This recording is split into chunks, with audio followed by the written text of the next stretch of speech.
Welcome to Origin Stories. I'm RD. I'm Parrot. We're telling stories behind the digital art revolution Each week we interview top artists. and live stream with the community. Let's go.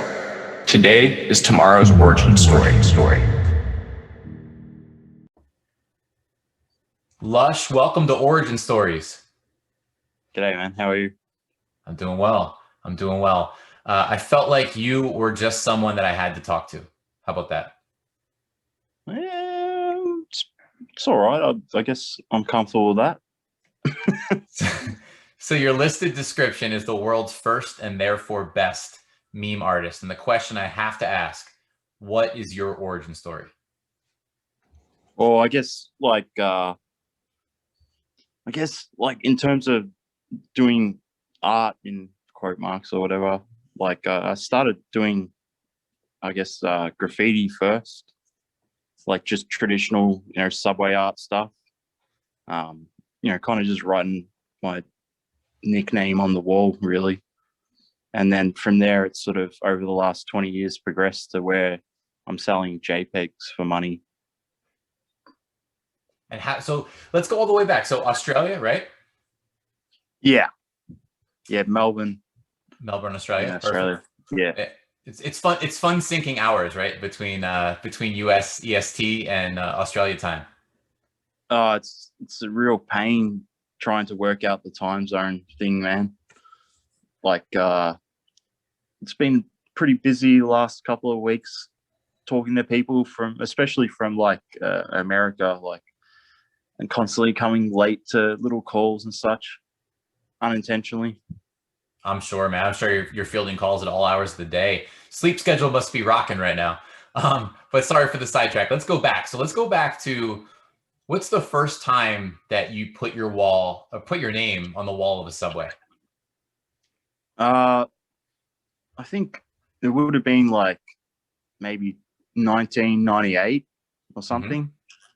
I grew up in the country here, and I kind of moved into the city when I was 12 or 13, and we lived near the train station, and I kind of ended up hanging out there a lot and started to sort of ride on the train a lot back and forth because it was one of the end stations. So the trains meet between the two end stations. The station before the end station, the two trains will meet and go their separate ways. So you could just ride the train all day back and forth on that loop and tag on the train and inside it. So that's kind of how I started out with the graffiti thing, and then sort of started painting along the train line and just on and on from there. And what was it at first? What compelled you to do that? Were you an artist as a child? How did that come out of you and then eventually make its way out of your hand and onto a wall? I could always draw and stuff, but that just kind of my older cousin was painting trains and stuff, and looked up to him when I was younger, the older sort of cousin thing. And he got out of that pretty quickly, but I just kept with it. And then on you went. And so, all right, so you start there, and then where does it move to from walls and along the train line? And then where do you take that next? It was so early days, it was doing that when I was in high school and stuff. And then I kind of got raided by the police when I was 17 for painting trains. And I took a 6-month break, the only break I've ever taken from painting, and played World of Warcraft for 6 months. So it was around about the time World of Warcraft was popping off. Yep.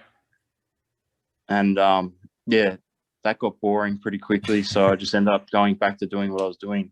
I was going to say, how good did you become at World of Warcraft in those 6 months? Well, I ended up selling my account, this Warlock, for I think $800 American.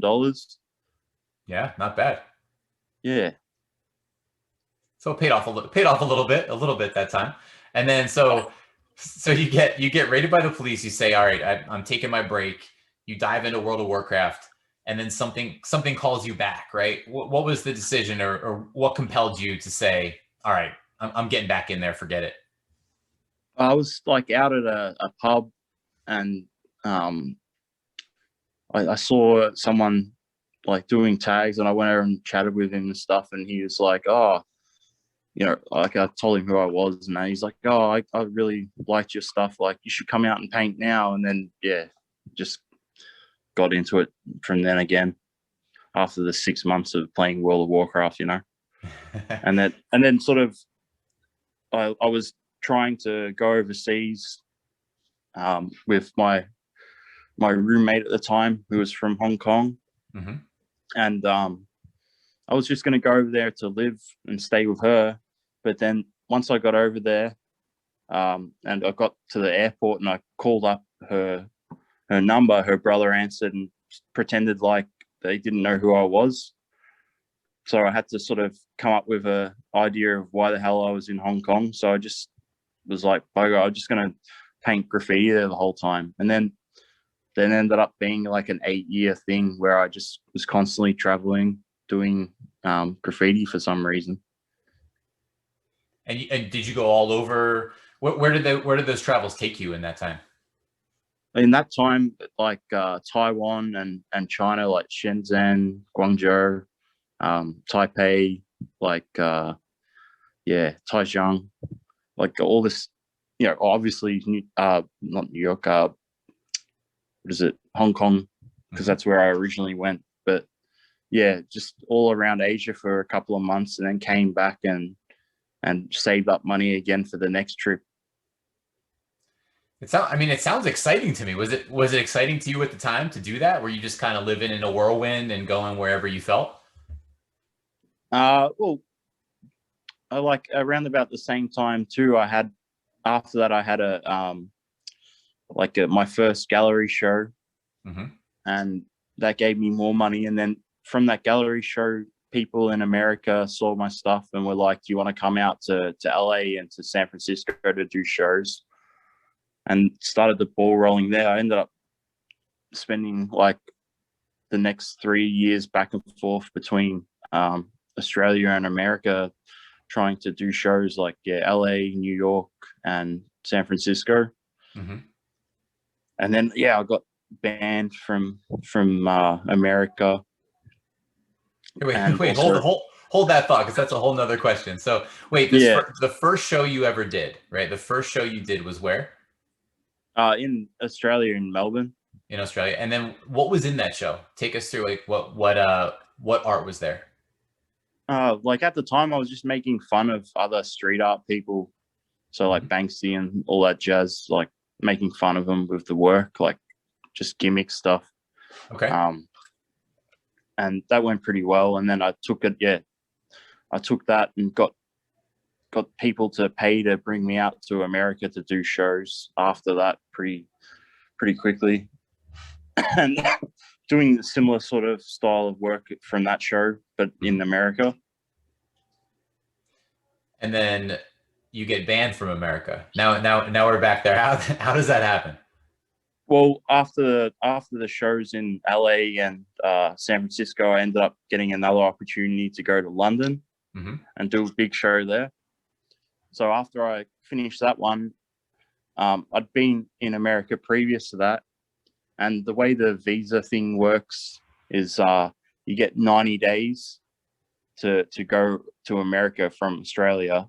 And then you have to wait an additional 90 days afterwards to go back again for another 90 days. Okay. That's without having to it's like a visa waiver program thing. And I came back from London 2 days too early. I messed up on my math. And I ended up like getting pulled aside at the airport, and they went through my laptop and stuff. And that was the end of it. Oh man, I thought you had a much better story there. Just knowing you and some of the boundaries you pushed, I thought you were going to say, I don't know what you were going to say you did, but that's actually a pretty benign reason. Like that stinks. That happened. I probably would have been still let in, but when they went through my laptop, when I was in LA, I was working with a lot of porn stars, doing like kind kind of including them in wall, like painting them into walls and painting like body painting and stuff. So when the TSA agents or whatever started going through my computer, yeah, all of a sudden the whole office was around my computer checking out the stuff and asking me weird questions. Like, yeah. You got And then wrong, after you got the that, wrong like, TSA officer. yeah, like before that, the TSA officer I got was already suspicious about what I was doing in America anyway. And he's asking questions like, are you a member of the KKK? Are you like, do you want to kill Obama? Like, Oh no. just weird, whacked out shit. Like, do you believe in God and stuff? It's like, yeah, I think he was enjoying his job a little bit too much. Right. But right. yeah. But what can you do? So you got flagged, and that banned you from America for how long? Oh, like officially like 4 or 5 years. Wow. But technically the ban just continues on because now I'm not eligible for the visa waiver program thing. Mm-hmm. So I'd have to pay big money for a immigration lawyer to apply for visas for me, and every visa that you get rejected just makes it worse and worse. So I haven't yet taken the plunge on that because it's you know, pretty serious. Yeah, absolutely. Well, maybe sometime in the near future, right? Yeah, hopefully, yeah. I think a lot of time's passed. Yeah. Not really doing the super edgy stuff I was doing back then, art-wise. Mm-hmm. By the way, I have to talk about this. So this is the first interview that I've ever done staring into the eyes of a large buff man with pink hair and bows in that hair. Yeah, the Chad. Yeah. So just wanted to get that out of the way. This is an interesting experience for me, trying to make the connection with your story and stare at Chad the entire time. Yeah, I'm not particularly too interested in people knowing me for like me as a, you know, government name me. Yep. I'd rather be known for the output. Yeah, absolutely. Like I've met and I know proper famous people, right, from doing what I do. Yep. Just over the years, and I would never ever want to be in their shoes. Like, go out to a bar or something and it's like people are very rude to you, you know. They don't mean to be. They're just kind of happy to see someone like that. Or, you know, walking down the street and people were following you, and I'd never, like, I don't think I'm anywhere near that famous, but I'd never want anything like that or any sort of weird schizo stuff happening. Like, it's bad enough when I paint on the street and you have random schizos come up and try and do weird stuff. Like, I'd rather avoid all that and just be a normal person when it's government name me. And yeah, a little bit of control there, maybe. Plus, it's just fun. Yeah, it's just fun anyway. And it's different too. And it's smart of you to realize that there are pitfalls associated with it, you know. Also, I didn't pay my tax for the last 10 years, so. There we go. Got it. All right, fair enough. Let's stick with Chad then. But I am paying it if the ATO is listening, our version of the IRS. I am paying this year for sure. Like, otherwise, I'm probably going to go to jail, I think. All right. Stick on that path. So you get banned from America. You take the path back to Australia, right? Oh, well, what happened? So because I flew in from London, and I got banned from America and got locked up there for a minute, sent back to London for some reason, I guess because it was the point of origin. Okay. They banned me and locked me up there. And then eventually they shoot me over to Singapore, who does the exact same thing again. And then from Singapore, they send me to Sydney. Oh, man. I'm not from Sydney. So you're basically just you're following their orders at that point. Yeah, well, you just get sent on to the next place after the next place. Yeah, like since they sent me to Sydney, it's like it's like, say, you getting sent. So you're in LA or New York. I'm over by New York. Yeah, closer to Philly. So imagine you just get sent to Texas. All right. Yeah, this would be You know, awkward. and then so now I get there and I have to do the old call the parents to help bail me out sort of thing. But yeah, it was pretty intense experience, like sitting in the immigration jail with actual criminals and stuff. Like Yeah, I'm man. just a petty criminal, really. Man. Not anymore, but at the Right. time. Yeah, of course. So you get shipped all over the place, and then you end up in Sydney, and then you have to make your way back to Melbourne from there. Yeah, it was, and I'd just like been in jail in 3 different countries Jeez. prior to that too. So it was like it wasn't the best day ever. Yeah. So how's that? How's the mindset coming out of that experience? I'm just very careful with at the airport now. Like I don't do anything I would have done previous. Like trying to avoid any reason to have an issue. Yeah, that makes sense.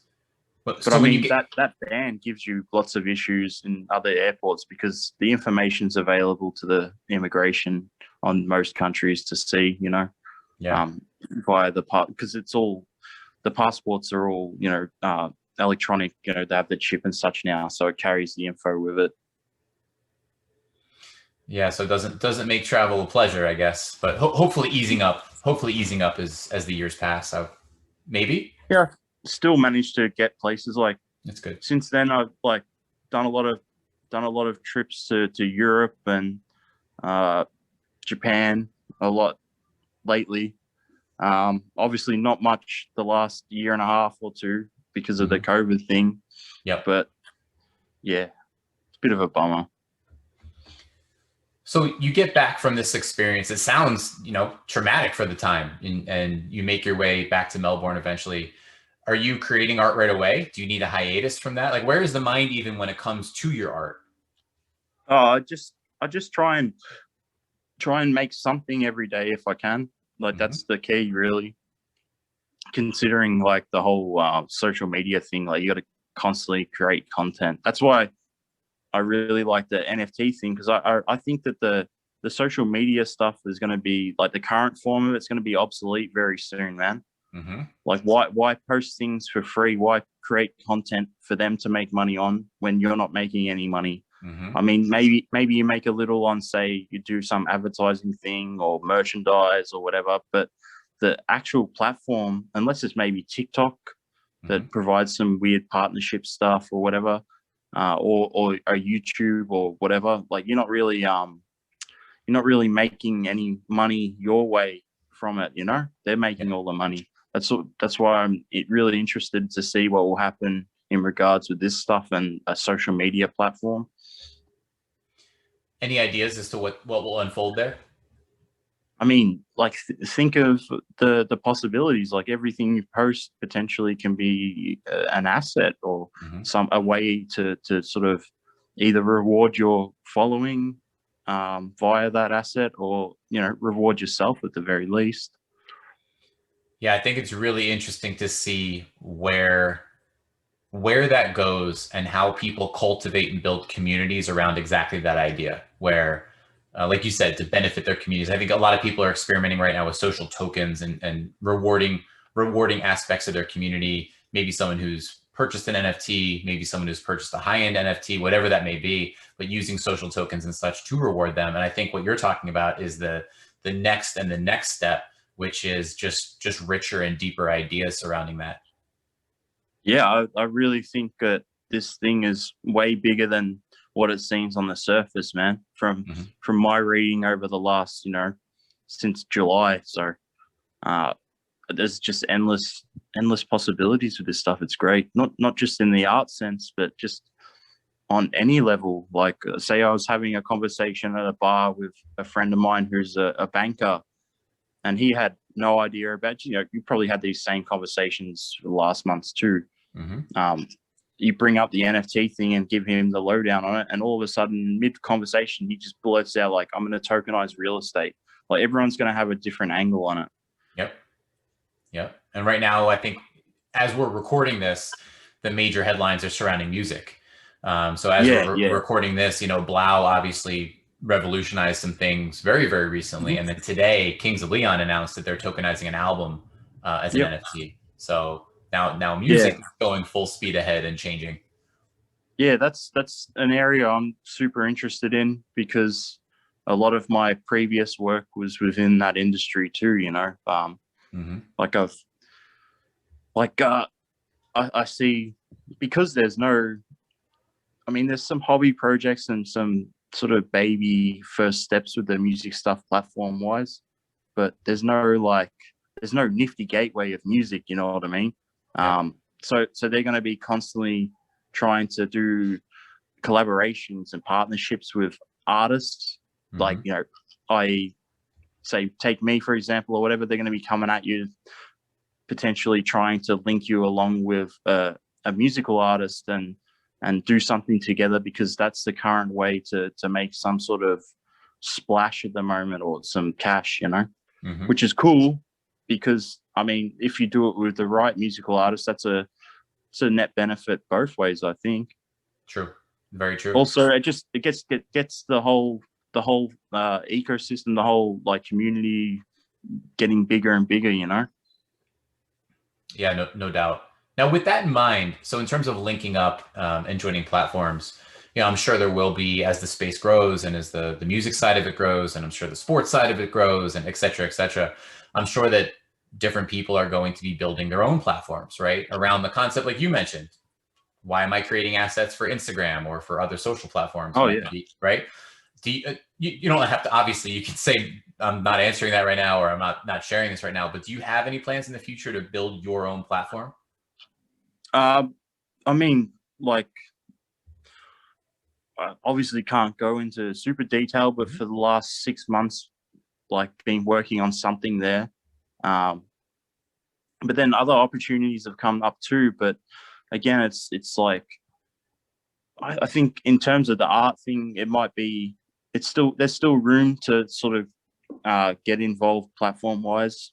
Maybe if you were trying to do something, you're currently just in a race now. Like, there's already the guys that are established, but because they have to growth hack their way to where they are currently, it's left a lot of, you know, potential gaps or vacancies to be filled in terms of, you know, people's needs out there, you know, the consumer's need or whatever. Like, just basically, it's just like the banker conversation. You can just come up with ideas for platforms and for use cases of this stuff for days, man. It just takes the balls to go and have a go at it. So, well, we're like, me and who I'm working with on something like 6 months deep into it. So fingers crossed everything goes ahead quite well. And yeah, otherwise can't really say too much else. That's all right, man. I think I'm excited that you are trailblazing. Whatever it ends up Yeah, man. being, Like, can't wait to see that. Like, this whole thing that's unfolding now and over the last, you know, I mean, it really started to pop in December or whatever. But Yes. even before that, the use case, like the technology, the whole idea behind it is still amazing. You know, it's once you have that aha moment with it, like, man, yeah, you're trying to think of any way that you can get involved on some level with it, either be a collector or a contributor to the content, to like try and get some sort of platform going, or just anything involved with this space. It's so many opportunities and so interesting. And it's kind of like I missed out on, obviously being younger, I missed out on, say, you know, .com bubble style, and the advent of the mobile app sort of thing, and all the other fun stuff that happened previous, even just like the birth of the whole cryptocurrency thing. Like, I mean, I was aware of it or whatever, but not actively participating that early. But this is a chance for people who wake up sort of and work out that this thing is another one of those great opportunities to go super hard into it and make something out of it, you know? I agree, man. It's one big land grab right now is how I've been framing it in my Yeah. mind. It does feel like everyone's meeting in the middle. And there are some people who have been here for a long time and who have known the use cases, and it just was too early before, and now it's time. There are some people who have found it recently, you know, during the explosion, like you said, in December and just after. And then there are the people who are racing to get in now and learn full speed because they recognize it is the time now. And the crazy thing about the world we live in is everything's so compressed that land grab is going to happen in the next, I mean, it's happening now, obviously, but it's going to be compressed in the next like three to 6 months. I mean, really, it was happening like, 12 months ago, really. Very true. Yeah. During the bear market, like when everyone's still experimenting and ironing out all the stuff in terms of the art stuff. Anyone who was smart enough to jump in from there on in, or even earlier, like just to experiment with it, like pretty smart people, man. Like I did some stuff in July, and I wasn't 100% in understanding of what was happening. I thought it was pretty cool, but again, it was like bear market, not as much interest in it, and it still sort of was growing from there on in. And then obviously all of a sudden here comes the bull run and everyone's got their bags up, and here's a great opportunity to, they discover that this is actually more than just, what you think it would be off the bat. It's a massive thing, man. Totally agree. Let's go back to Lush. So one of the stories that I found, it just cracked me up when I was just doing my reading up on you and your background. And we can get into a little bit later your Nifty drop, obviously, and how I found you in the first place. But your 50 Cent, talk about 50 Cent, because I was reading and all like the different variations that you've come up with on 50 Cent just crack me up, and your troubled relationship with 50 Cent maybe. So can you talk about that? Yeah, I just sorry. I just painted him like as like I think the first wall was him and 6ix9ine mashed together, and he reposted that, like, and it went pretty viral and all that jazz. And that was like way before the whole thing unfolded, the current sort of thing. And I painted him again like maybe 6 months or 12 months later. And he didn't post that one, but then I painted him again like a month later, and he for some reason posted that. So I was just like, you know what, I'm just going to keep painting him and see where it goes, if he will post it again. And he did. So I just continued it on over the like 2 weeks or so I was painting him. And it just, because he kept posting it and talking about how much he hated it, it was, obviously people get engaged in the dramas on the internet. And just grew from there. Like, and all of a sudden it's on, TV, it's on the newspapers, I'm on the radio talking about it, and it's just everywhere. And it like died down for a day or two, but then I got jumped by like 7 people at a wall. And I didn't like say anything about it for like a week or so or more. And then, I painted 50 a couple more times after that because I wasn't going to stop painting. I just kept painting irregardless. So it was like a group that attacked you while you were painting? Yeah. I had like, it didn't have anything to do with 50 Cent other than I was painting him at the time. They're just idiots. Like, graffiti people are retarded, man. Okay. Like, they're just sociopaths. And like I had this one particular idiot from that group. They were just being cheeky, and they're like in their 20s. It's like whatever. To them, I'm like Led Zeppelin. You know what I mean? They're like the punk rock guys, if that makes sense. Yeah.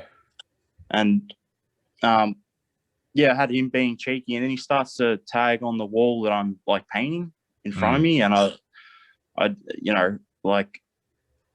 kind of cracked. I didn't really think about, there's 6 other guys with him, and I started belting him. And then what can you do? You can't beat. There's no actual Bruce Lee or Jackie Chan's walking around that can beat 7 people. It would have been a classic story, unless you're some sort of like Russian or something. Perhaps you can get away with that, but I don't. In reality, it's not happening, man. Fair. Did you at least get a good crack at the first guy? yeah. No, I was like 5 or 6 beatings, with the pole in, and yeah, you can't beat 7 people, man. All right. So I wish that you could. goes. That would have been a great story. The legend and legacy of Lush Yeah, would have grown from that point in time. like it had it had nothing to do with 50 Cent other than I was painting him, and they said some cheeky shit about that. But yeah, I wasn't gonna even like bring it up as a thing that happened, because I didn't really want to give those guys the like clout, you know what I mean? Because they're just Yeah. losers. But then 50 kept posting like, I need to break this guy's head or whatever, like stuff like that. So I was like, you know what?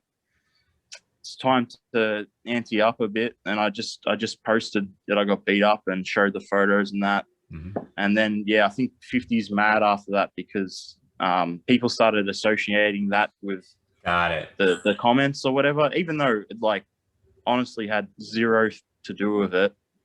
But yeah, it just got it back in the news again anyway. So it was like, in a way, I mean, the guy already didn't like me anyway. So what's the difference? Right. Just back in the news. So what was his? Well, we asked 2 questions, and maybe they're the same. Who knows? What was your favorite variation that you've done of 50 Cent, and what was his least favorite version that you did of 50 Cent? Like, I think, I mean, I like the first one I did, the 6ix9ine with 50 Cent one. Mm-hmm. That was before like all the snitching stuff and all the I'm not sure if you're familiar with that guy in particular, the 6ix9ine rapper dude, but that was way before all the snitching stuff. Like, him and 50 were like pretty friendly. Yep. Yeah, I like that one. And yeah, pretty much every post he made of my stuff was like him kind of not happy about it. So pretty much everything was pretty funny to me. I just for the name alone, the 50 Cent one for Mike Tyson, that I died. Oh yeah, that one was really good. I Yeah. I did a canvas of that and sold that for a pretty penny too. So that was nice. Yeah. That's an instant classic. And of course your art is amazing too. Like the naming obviously like puts it up here, and then your art takes it to the next level. So yeah. Yeah, I just like I like painting the meme stuff, man. And people like I used to, because I used to do traditional graffiti, I used to complain like, oh, the faces and all that, because they like people would go around to get walls and be like, oh, I can get rid of all the graffiti you've got on your wall, right?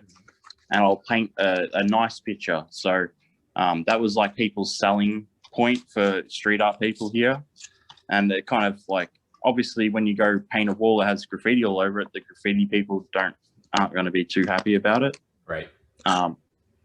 But yeah, I like eventually sort of came to the same conclusion as the street art people, that like the faces and such, that really goes better, man. It's more rewarding to paint that sort of stuff.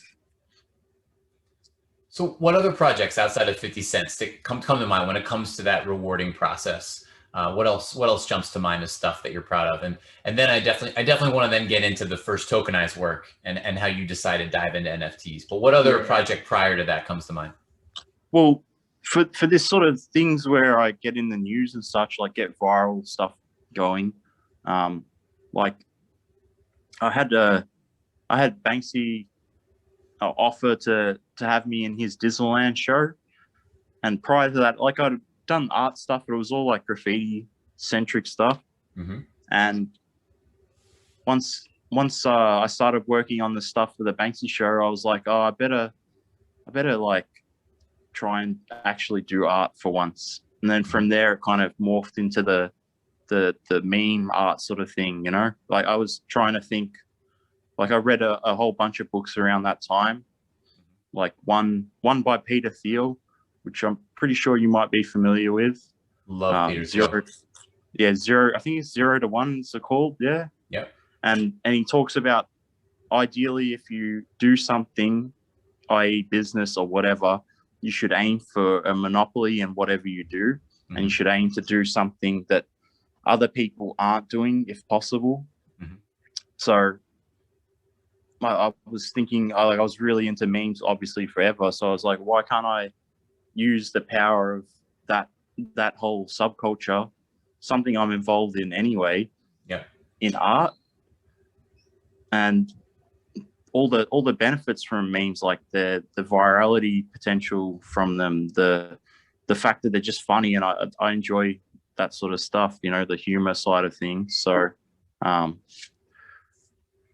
yeah, it just seemed like a good option in terms of that thinking from that book. And then also at the time I read some books on media manipulation, mm-hmm. and like reading about a guy who used to prank the media all the time from New York. And I thought, well, why can't I try and do a similar thing but with my art? Mm-hmm. So, and another book I read too was James Cameron's biography, the director. It's a good one. And there was like one thing I took from that whole thing, the whole book, was that why do art for a small audience? Why do an art house film? Mm-hmm. Why not do something that appeals to the biggest audience possible, but it's still your art, Mm-hmm. So I started to think on that level, and that came to the conclusion that if I can combine, say, the celebrity aspect of people, which has obviously a wide audience, and the meme culture thing, mm-hmm. often things pop up. Like the first thing that popped up that I jumped onto and made happen was do you remember when Kim Kardashian supposedly broke the internet with her picture?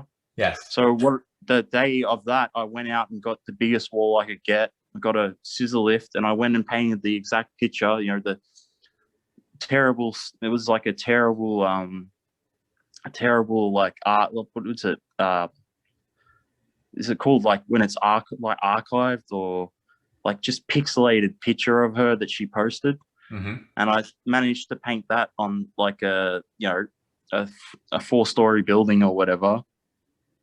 And as soon as that was out there, I used the exact playbook from the book about the prankster guy, mm-hmm. and applied it to this mural. So I was calling up from 4 or 5 in the morning to radio shows saying that I was the neighbor. Uh-huh. And for some reason there's a semi-naked Kim Kardashian on the wall opposite my property, and I'm not happy about it and I want it removed. So I provided a piece of content for these people, and it just, like, at least in Australia, the radio stations are owned by the same people that own the TV and the newspaper. So they just port over from the morning off the radio. They port over that story to their newspaper division and then onto their TV division. So on that day that it was on the radio, all of a sudden, towards lunchtime, the TV people are down there making their video for the nightly news. Yep. And the newspaper peoples are going down there, say the local paper and such. But then maybe even before that or after that comes, say, your Reuters or mm-hmm. Some Associated Press or something comes down for the news aggregate services, because if they see a potential international story out of it, obviously that photographer and that agency makes money off it, because they sell that story onto everyone else. Yeah. So from that day, it like turned into a international news story. And then from the reading of that book, he suggests to continue the story onwards. You can continue to weave a narrative. So like some people went down and started to write nasty things on it, and I didn't have any hand in that. That wasn't pre-planned at all, but I used that as a way to continue the story. And then on and on, like I got an email from Kim Kardashian via her people and stuff, and just real tripped out, man. It went really well. It was a massive viral thing. And it also, for the person involved, say Kim Kardashian herself, it's just more free content, and it helps her PR push that she was obviously having at the time, because like everything that happens other than some scandal or something, it's all pre-organized, man. It's PR, it's propaganda. It's, Edward Bernays.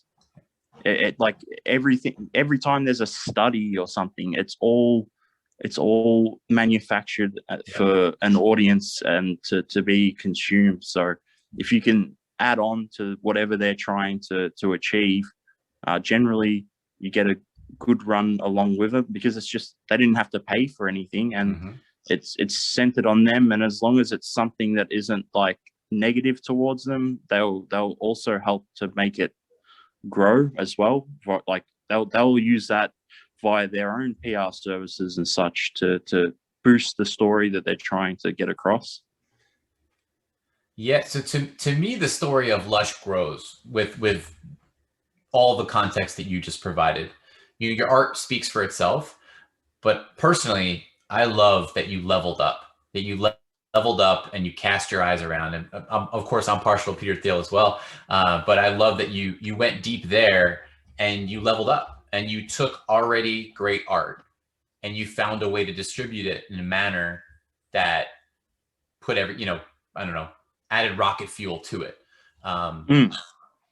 That speaks to me, that whole process. I mean, sorry. Well, you think about, say, like, you think about your Metallica or something, yeah? It's a similar process. Like, you start small and you just work as hard as possible, and you keep sort of adding on to every time you make a win, you try and further that win on and on and on, It took a very long time, but I put a lot of work in to get to where I am anyway. But obviously at the start, you're not thinking on that sort of level. And now I'm like, I try and get some sort of viral story going every, 4 or 5 months if I can. You don't want to like blow it out. I mean, you could, but you might start to get annoying to people. Yeah, you pace it out a bit. Like you look at Banksy and stuff, and he's on the similar sort of vibe. Like, he obviously when he started, he didn't have the social media push potential, So a lot of his stuff was sent through email chains and stuff. You wouldn't think it, but back in the day, prior to the current form of the internet and such, like there was mailing lists and such, and he was big up in that, and just using whatever was at a tool at the time. Like I've used the social media thing myself for my time period, and it's been pretty effective, but currently not so much, because obviously if you do anything even slightly out of order in whatever whatever narratives or so forth they're trying to push from their platform, they can instantly curb your engagement and your audience. Like, it's not like when they first begun and they were growth hacking their thing, their platform and such. The only place now currently is really your TikToks and stuff, like where you could actually build a following quite quickly. The traditional stuff, not so much, because they're more interested in boxing you into whatever they need to box you into. And also they're interested in making as much money off you as possible, potentially. So once you have a big account and you're not paying for those advertisements, they're not so interested in you, and they curb your engagement heavy. It's a shame after all the work you do. Of course. And if you don't diversify and you're on one platform and they shut you down or they curb you for whatever reason, you're kind of a slave to that platform. It's a bit sad. Like with the stuff I'm posting now, like all the NFT based stuff, it's like,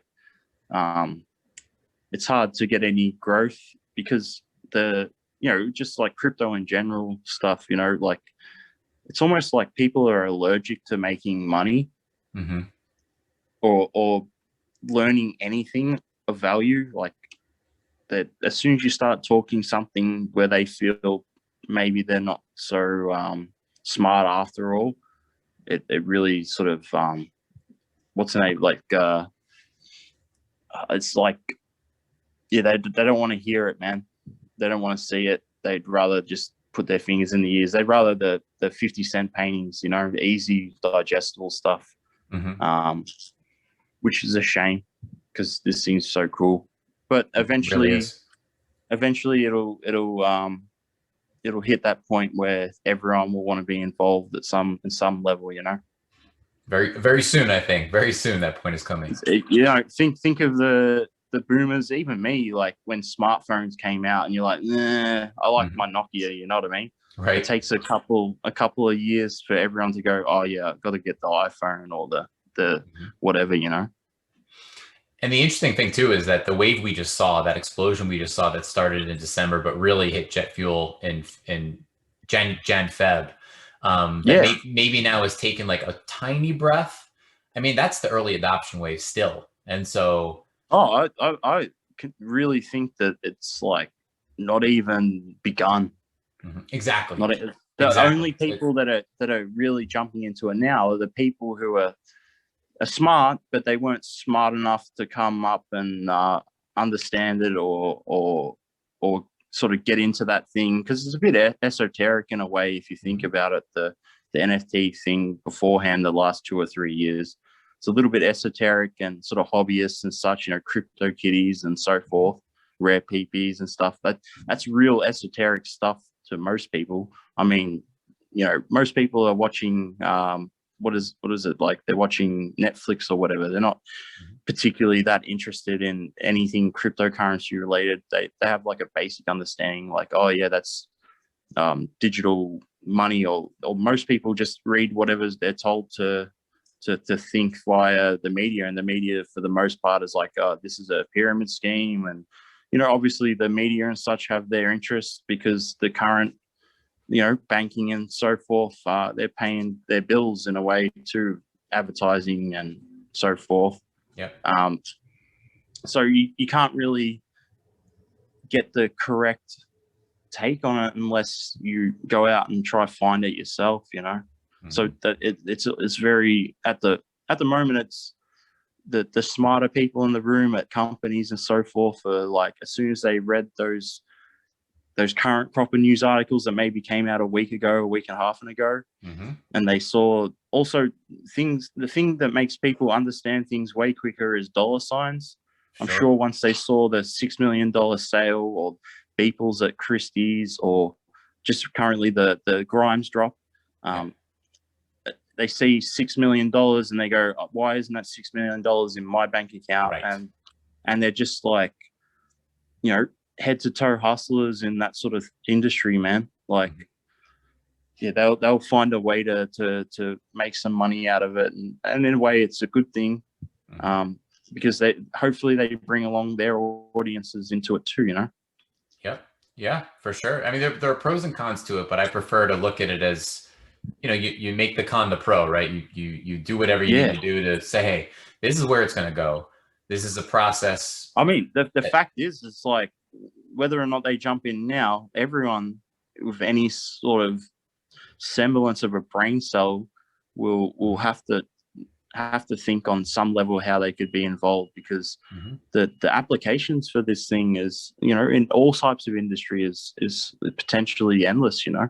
It solves a lot of like, from my conversations over the week with assorted people, it solves a lot of problems that currently exist, you know. It really does. It just, again, because it was esoteric, it was hard to find these people to consider the possibilities of it until now. So talk about your moment. So your moment when you've been aware of the space and you decide to dive in, to tokenize, and to truly stake your flag in the NFT space. Like, I had people all last year, earlier than July, when I did some stuff.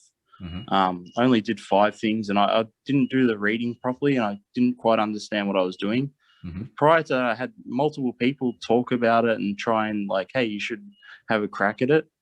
And then a couple of months later, I sat down with a friend of mine, GT Sewell on Twitter, and he really correctly laid it out for me. And as soon as I sat down with him for the hour or two, and he showed me all the platforms and such, I just instantly was like, had that gut feeling that this is something that you have to get involved in some way, man. Mm-hmm. Like in any way you can, no matter what level. Like this is another one of those moments, like the birth of the mobile, Yep. internet thing, the birth of the internet. Like this is really just another, like, it's not hyperbole to say it, man. It really is another aspect that was thought about, but wasn't like ready to go until now, Mm-hmm. Like even the guy Garyvee that you were speaking with recently, like he was on the money all the way back in 2010 with the digital assets thing. Well, now it's finally here in a effective way to actually make it happen. It's great. Like it's going to change a lot of industries, and it's obviously changing art right now. Yeah, it is. It's everything. It's going to be the infrastructure, and it's just a matter of how the dominoes fall and how exactly it's arranged. But it's just it's clear as day that this is where it's all going. Of course.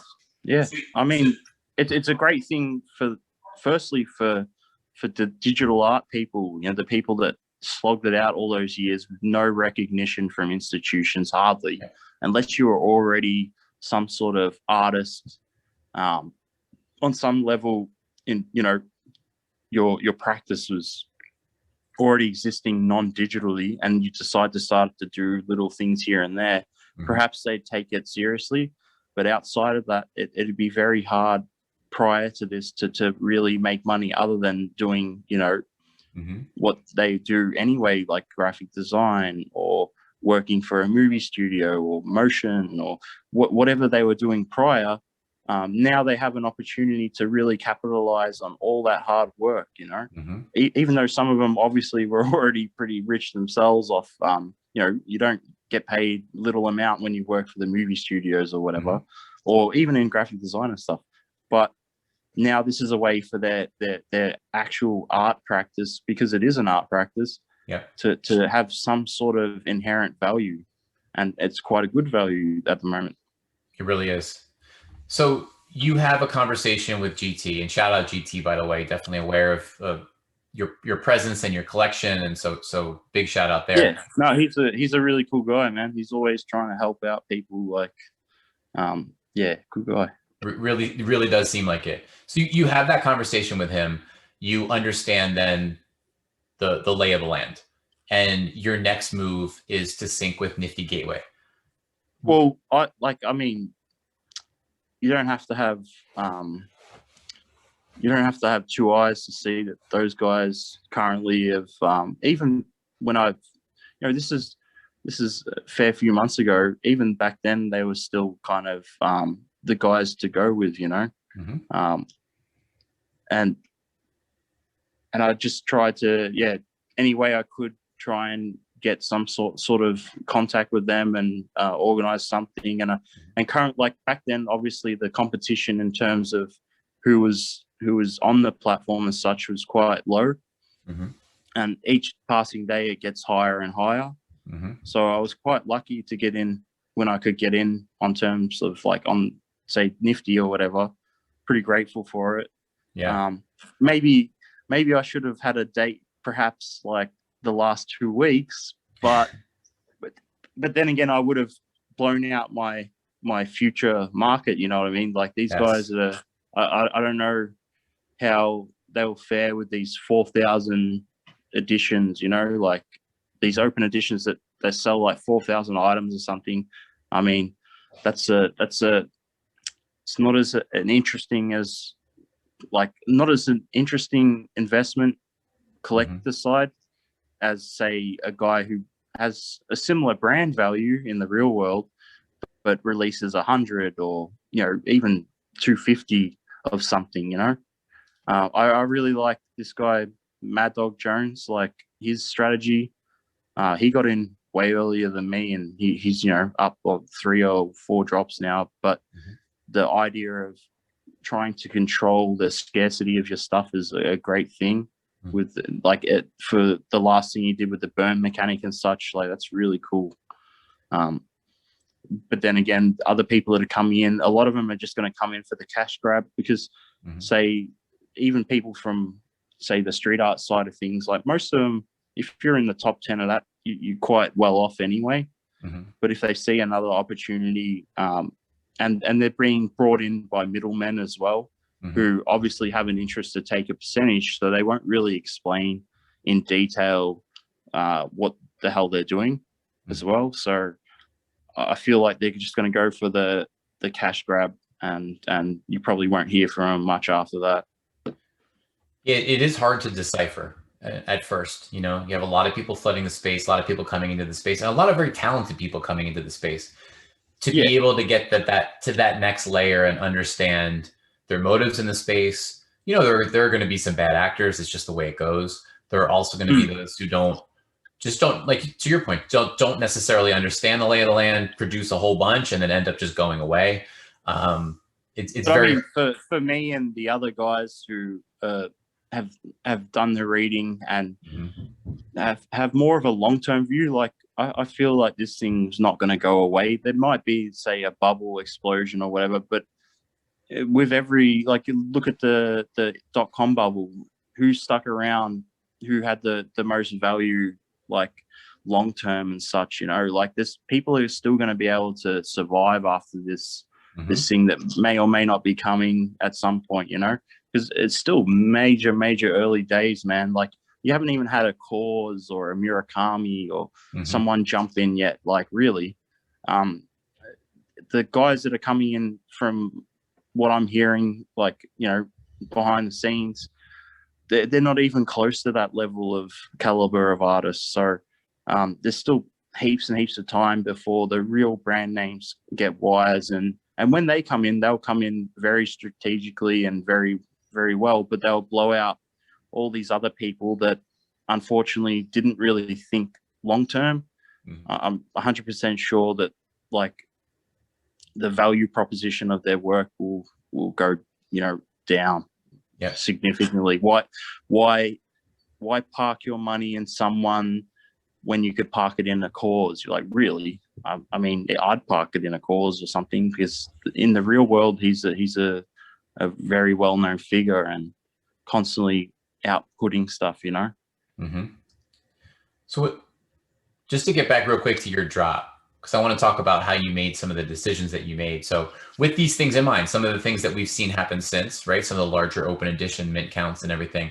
How do you decide to arrange your drop the way that you did it? So, you know, you did a sequence of limited editions.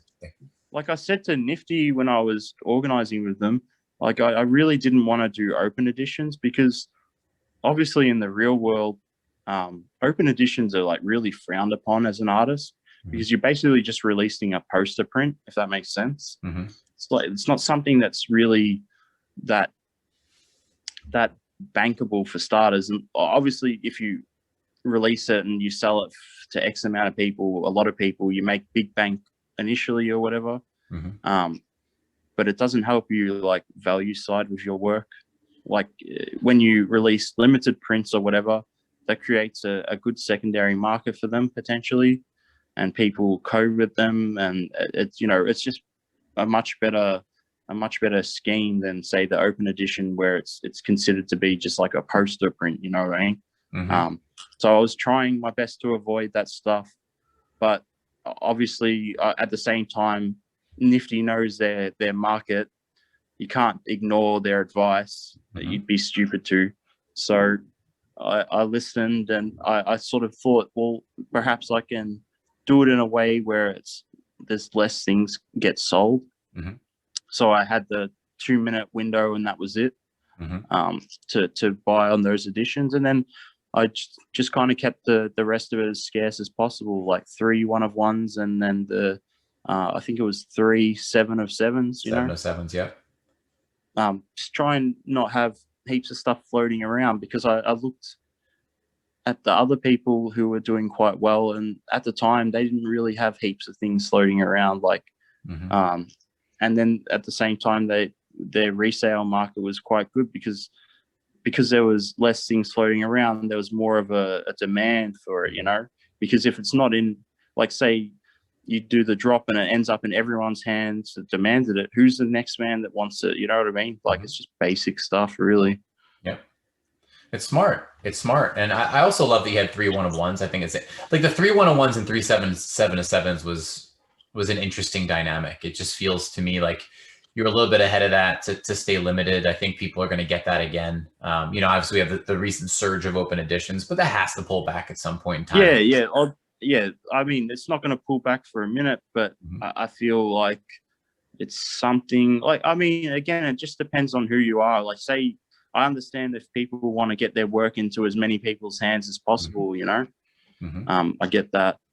But like, I'm trying to make some sort of, you know, ideally I'd like to continue doing as much as possible within the space, and I wanted my stuff to be valued, you know, like a trophy of sorts. Like when you get a Beeple, that's a fucking big win, you know what I mean? I'd like for people to feel like that when they acquire my stuff.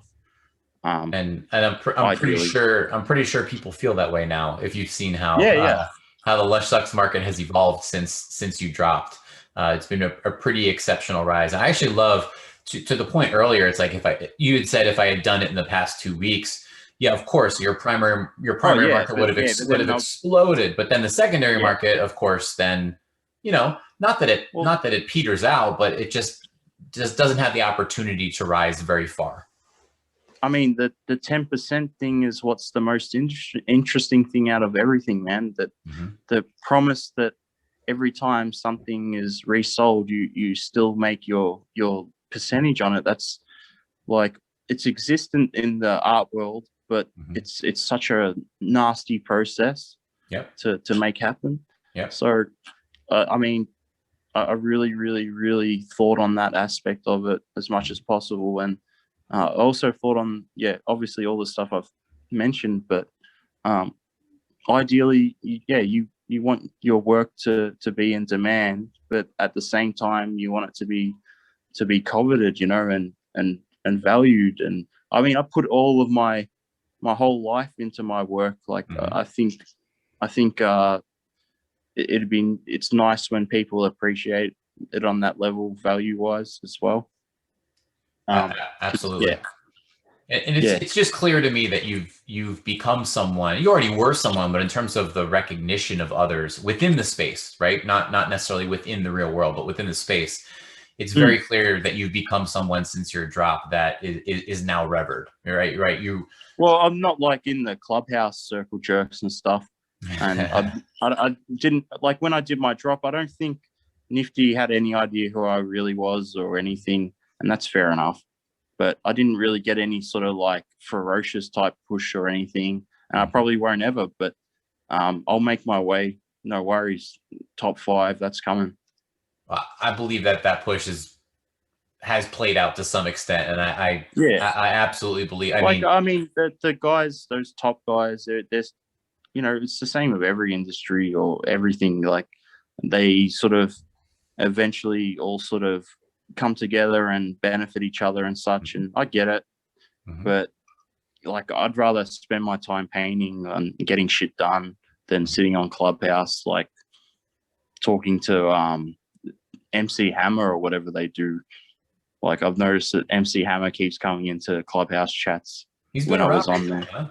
Huh? MC Hammer NFT drop coming soon, I think. Has to be. I mean, the Clubhouse seems interesting and shit, but I mean, it just seems like a waste of time other than for self-promoting, really. But yeah. So, Lush, I know you do have a hard stop in just a little bit. I want to make sure that we play the game before. Are you aware of the game? I don't think you're aware of the game. No. The game's the lightning round. So I'm gonna throw some topics at you, and the goal is to get your snap reaction. So just throw it at me, whatever comes to mind. If there's a topic that hits you and you want to take it off onto a tangent, feel free to do so. But otherwise, we just keep it rolling, okay? All right, here we go. Lightning round. Topic number 1: word association. What comes to mind when I say Australia?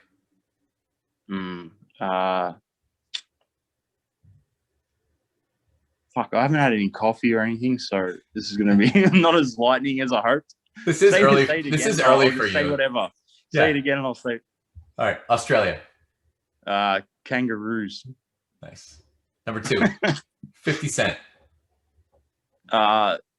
He's angry at me, man. Very angry. Because I tried to get in touch with him in regards to potentially like working together on some sort of like NFT thing. Mm-hmm. And yeah, they basically, without saying it, said fuck off, which is unfortunate, man. He just doesn't get it yet. When he gets it, he'll come calling. I don't think anyone from his team understands the opportunity they just missed by that. And I mean, you know, that sounds a bit self-aggrandizing or whatever, but really, it is a big opportunity they just threw in the trash, and that's fine. But if he called you tomorrow, do you take him up on it?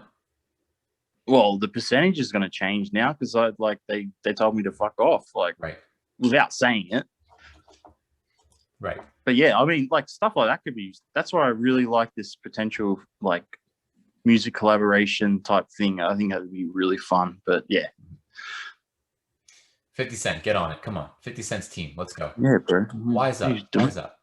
Millions of dollars, potentially. Millions. The percentage is going down by the day. Like it's like take a percentage point off the table every single day. You think like he's a righteous hustler, man. He knows how to make his money. Yep. You think that I'm absolutely, I couldn't believe that they're lying to me when I was talking to him that they're not on it, or like how could you not be onto this thing? It's such a great thing. It's there. At this point, it's happening. I mean, I feel like these conversations are happening right now with all that's gone on recently. Oh yeah, everyone's waking up. So yeah. Number 3, Elon Musk. He's a good guy. I like it. I like that. You know how there's all the people who acquire all that capital, and then what do they do with it? They just acquire more capital. At least he has some sort of actual vision, like going to Mars and such. I hope he's not bullshitting. That's something really cool to aspire for and to work towards. And I really hope that's actually a real thing and not just a way to scam dummies like me. But yeah, I like that guy. Yeah, it is a big vision. I'm with you. I hope it is true and he pushes for it. It'd be neat to see that at some point in this lifetime. Number 4, favorite piece of art in the NFT space that is not your own.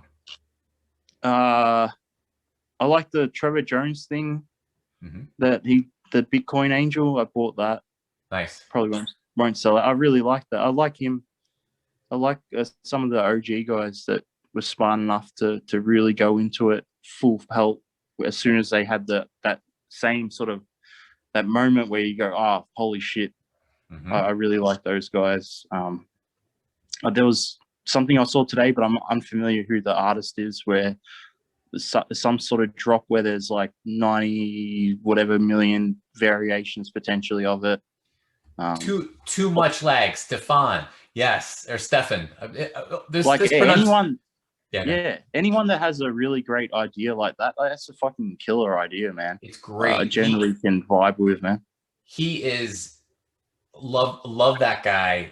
Great personality, and I think everyone's gonna wake up this drop. Exactly what you saw. I'm seeing the same thing. Yeah. And I'm saying, I'm just nodding along and saying that's creative. It's a way to take the open edition concept that we're talking about here and take it down a whole different road and give some uniqueness to the open editions. I think it's brilliant.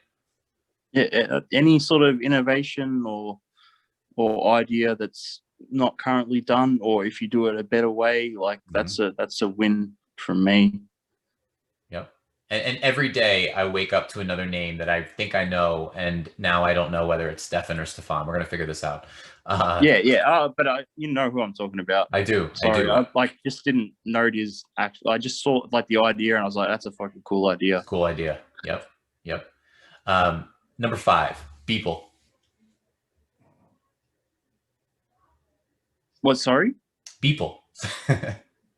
He's a cool guy, man. He was like really nice to me for no reason. Like I painted him like maybe a couple of months ago now on a wall because I could see that he was going to be the guy, and this was like before, like this is around the time he did his $1 drop or whatever, and I was like, holy shit, this guy's he's no dummy, man. Yeah. And obviously, like I knew of his work prior to that anyway, and yeah, put him on the wall, and he was super nice about it. He like posted it on his page. I don't know if that's the only thing other than his stuff he's ever posted, but it was pretty fucking cool, man. Like I got big respect for that guy. Like he's just gonna get bigger and bigger, and obviously he's the type of guy that's gonna come up with bigger and better ideas along the way too, man. So like super cool, man. Yep. Game changer. Game changer. Shout out people. Yeah, man. Counting the days to our origin story. He's super humble about it too, man. Some people like, you know, their head would explode with all that attention and love and obviously money too. That helps, but he's taking it mad casual, man. It's super cool. Yeah, if you could and stay he's a perfect ambassador for this thing. Like, you know, he really is.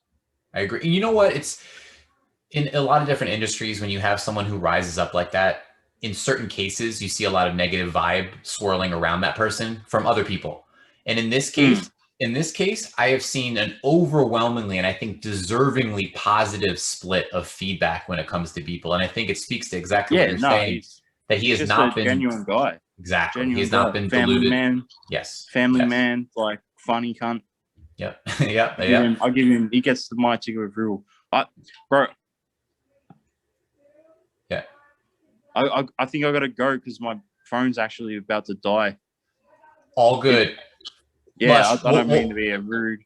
Hey, no worries at all. We will cut the lightning round here. It just means we have to do it again at some point soon. Let's do it again. Man, you are next level. I would never, not for anyone else, stare at a Chad with pink hair and bows. So thank you, my friend, for spending the time. Yeah. Let's catch up again real soon, man.